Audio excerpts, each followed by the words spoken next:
All right, so we got what happened to each planet within the Sol system. What the hell is the Sol system? Let's get right into it. Yo, follow my socials, by the way, at the bottom of the screen if you if you want to. Thank you.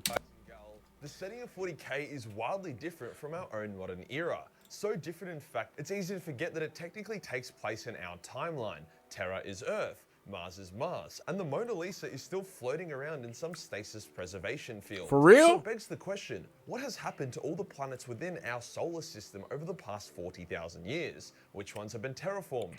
Oh. Bro, I didn't...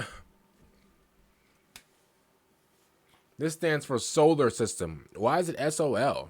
I'm like, yo, what? Necrons have been destroyed. It's an interesting, my bad, y'all. considered bit of lore that is worth talking about. Before we get started, I quickly want to share some exciting news. After many trials, tribulation, and anal pain, we have finally integrated the planets within the Sol system, as well as what function they currently serve.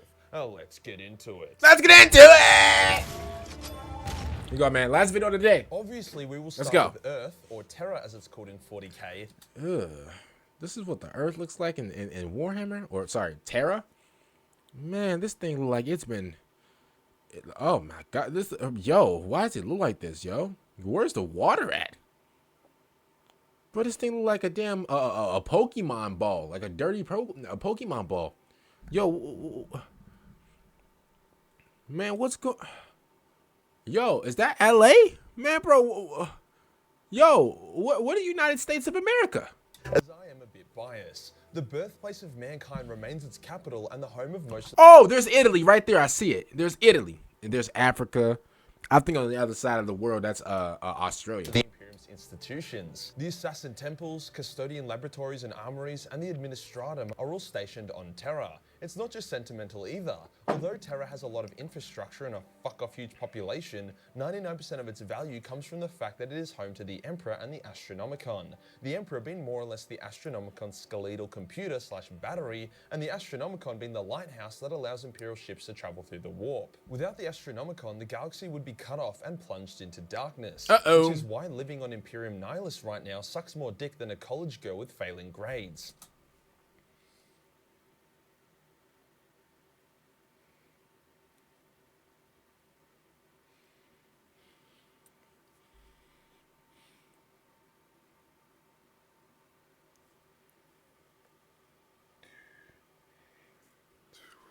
Since Terra is seen with holy reverence by the rest of the Imperium, its population is in the quadrillions, as the entire world is basically just one big fuck-off city / slum. This makes it a great recruiting ground for the Imperium, as if only 0.1% of the population are highly talented individuals, that is still trillions of people that can be brought into the Administratum, Commissariat, or even Inquisition. It also allows for a lot of regiments to be pulled from the world. Now, as a side effect for having that obscenely ungodly amount of people, the entire world's natural ecosystems have been annihilated, resulting in a lot of pollution, diseases, overheating, and scarce resources. Pretty much all water and food is imported from off-world, with only slight delays or mess-ups causing millions to starve or die of dehydration. Terra has gone through multiple apocalypses that have seen trillions dead. In recent times... No! I promise you, bro. Oh my God. I swear to you, I was not expecting him to say that. Yo. I was not expecting him to say that. Yo, that college girl joke, I was not expecting him to even... Yo, well, that didn't even, like... Yo, wowzers. That was fun. Yo, I'm gonna keep it real with you. That was a good one. The Khorne invasion of Terra caused the world to go mad and engage in a hectic free-for-all, a lot like what happened in Kingsman's Secret Service. The siege of Terra also saw trillions caught in the crossfire and get mowed down like they were nothing. Before that, Terra had been racked with nuclear fire from dipshit retards blowing up everything, so overall, Terra is a massive shithole that only exists because of the Emperor and the Astronomicon. Our red neighbor Mars had an interesting evolution over the last little... God damn! Yo, it looked like somebody just threw this Pokemon ball in the damn fields. Yo. Bro, this thing, yo, this is like a rotten pumpkin. Yo, what's going First on? getting colonized by Elon Musk, then terraformed into a lush Earth-like world, before then nuking themselves back into the form of the Red Planet. Wowzers. However, it wasn't quite full circle like that, but I'm getting ahead of myself. You're good. The first man to step on Mars was the Emperor himself. See, in the medieval ages, a massive shard of the Void Dragon was on Earth causing a ruckus, so the Emperor rode out clad in golden armor and fucking dark souled the shit out of the Void Dragon, knocking it out. However, the Emperor didn't want to kill it, as that would kind of fuck with the laws of physics a bit, so he got a bright idea. By dragging the Void Dragon by its balls to Mars, most likely via... Bro, yo, that's crazy. This man discombobulated a dragon and then took it to Mars. Just as like a... He's like, yo, I don't even want people to even think that, like, this happened. Yo, I'm going to throw you to another planet. This man drugged this man. I'm not going to say by his, whatever. But, bro, this man legit drugged this man to Mars. That's crazy work. Bro, imagine, like, you get beat up, bro, and the person that beat you up picks you up and takes you straight to Mars. Hectic psychic teleportation and locking it under the surface of the Noctis Labyrinthus. And locked them up? Saturate the planet, rapidly expanding the intelligence of anyone who lived on the world. So when old mate Elon finally got off Twitter and went to Mars, the new Martians exploded in IQ and intelligence, rapidly ascending humanity up the technological ladder.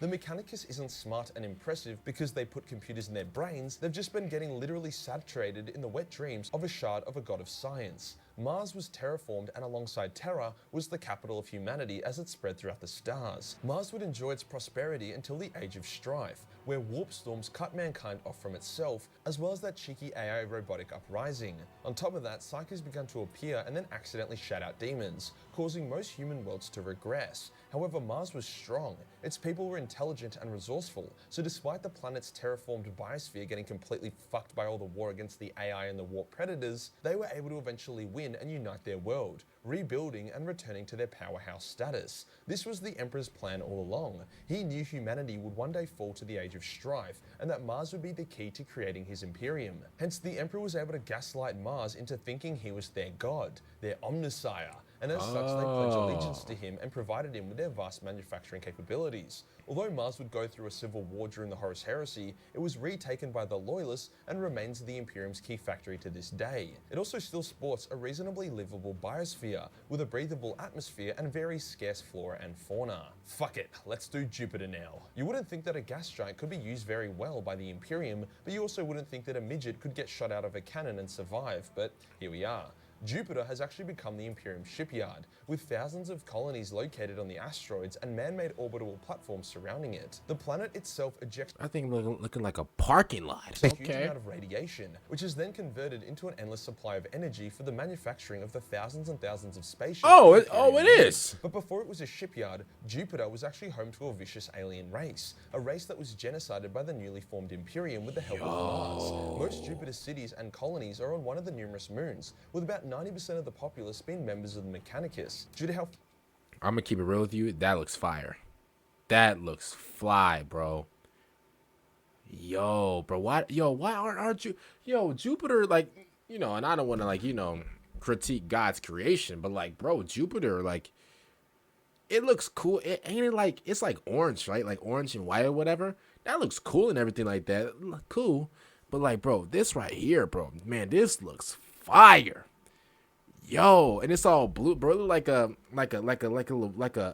futuristic, like, blue version of it. Okay, I like that a lot. Would be for an unaugmented human. In saying that, though, the orbitable platforms can be quite luxurious, with Saros Station having the finest opera house in the Imperium, aside from the one within the Imperial Palace, of course. On to the next gas giant, Saturn. When the Imperium was formed, Saturn was actually under the control of a human empire called the Saturn Ordo that had a pretty strong military. However, fortunately, they saw the Imperium as a brother empire, so happily joined in with the Emperor. Some resisted and were destroyed, while some other Saturn moons housed hostile Xenos that were also genocided. Unlike Jupiter, which became a very public shipyard, Saturn would be converted into a clandestine military world, with all its moons being used to house secret inquisitorial forces. Malkador wanted there to be a contingency plan in case he and the Emperor fell during the heresy, so he turned the moon of Mimas into an inquisitorial jail. The moon of Enceladus houses the capital of the Ordo Malleus Inquisition. I love how, like, they're just turning, like, these planets into just, like, bro, they're turning these planets into like jails and, like, holding places and parking lots and, like, and like junkyards. Like I kind of like that. Like that's what I would do.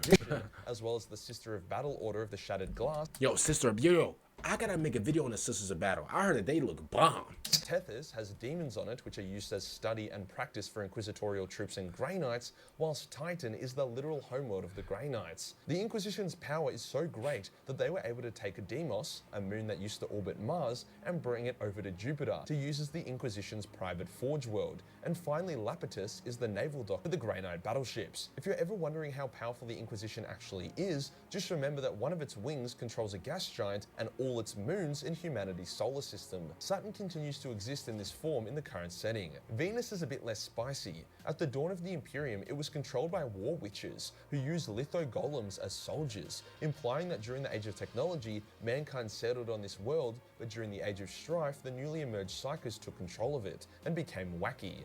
The Iron Warriors were sent to massacre them and take the world in the Imperium's name. That is about as spicy as its lore gets though, as now it's just a pretty generic industrial world. What about Uranus? Kill myself. Uranus is pretty interesting as it's home to the most stable warp route in and out of the Sol system, meaning most large fleets that want to safely enter or leave the system go via Uranus. However, the world itself is pretty uninhabitable. Do they got Pluto in here? Let me see, hold up. Jupiter, Uranus, Neptune. What's make? What is that? Is that Pluto? I think this is Pluto. Yeah, this is Pluto. Because it's all the way back here. Pluto was all the way back, right?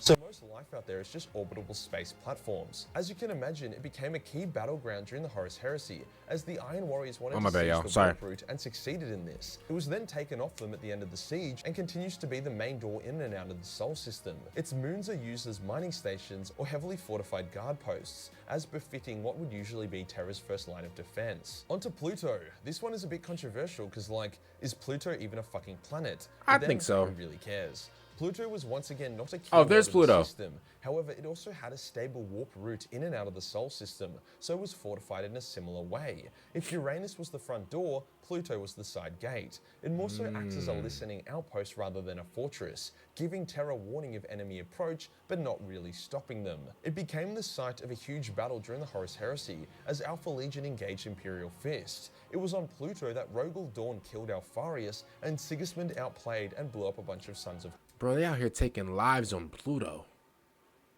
And I was about to say, it's actually kind of surprising on how Games Workshop, how they actually put like the actual planet's name, like, you know, into like the lore and series and stuff like that. I wasn't actually expecting that, because obviously like they gave like Earth, like, you know, Terra, whatever.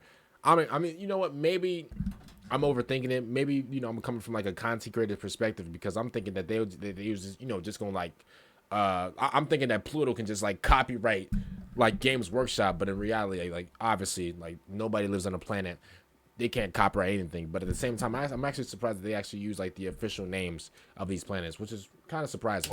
In the current setting, due to its to me it is. Xenos were able to sneak into the world and begun living there, only for the Adeptus Custodes to swoop in and fuck them up. What of Neptune? It was colonized during the Age of Technology. However, when the Age of Strife hit, the humans on it were mutated into vicious abominations. As the Imperium rose, the Blood Angel Legion was sent to purge it. However, lost over 12,000 Astartes in doing so, the largest loss of Space Marine life recorded in one conflict at the time. The world was in Imperial hands, but it wasn't very important. During the Horus Heresy... Yo, let me say something real quick. Yo, Neptune is so wavy. I don't know what it is, bro. It's so, like, cool. Like, I don't, like, maybe it's just because, like, it's just plainly just blue. But, like, it's so cool. Like, Neptune, and the name's hard, too. Perturabo sent some basic pirates and traded guardsmen to go fuck it up as an afterthought. It was retaken after the Siege of Terra, but remains pretty unimportant. The only really notable thing happening to it in the current setting was when a bunch of Custodes arrived on it to massacre a gene stealer cult. Mercury is likewise unimportant, being used as a basic mining world that got fucked by the Alpha Legionnaires during the Heresy. In response, the Sisters of Silence arrived on it and genocided all the Psykers there, to prevent any tomfoolery from occurring. It remains a small, unimportant mining world. The moon, or Luna as it's called, isn't a planet, but it's worth mentioning due to how much more interesting it is than half the planets I've already mentioned. Luna was the first non-Terra world colonized by humanity early on in our time. As we figured out how to get to and colonize more exciting worlds, like Mars, Luna became a way station rather than a key colony. When the Age of Strife occurred, the colony of Luna went weird and got really into genetic modification, becoming the gene cult of Selenar. The Emperor really wanted the cult's technology for himself, as it was perfect for mass-producing Space Marine gene seed. However, the cultists told him to eat a dick before then turning Imperial ambassadors into still living genetic soup. The Emperor sent 3 of his new legions that were able to take Luna within 6 hours. Seeing how dominant the Imperium was, the surviving gene cultists bent the knee and submitted to Imperial rule. Luna was transformed into a highly populated and developed world that was now home to large military bases and expanded genetic laboratories. Really? Luna also became the home base of the Sisters of Silence.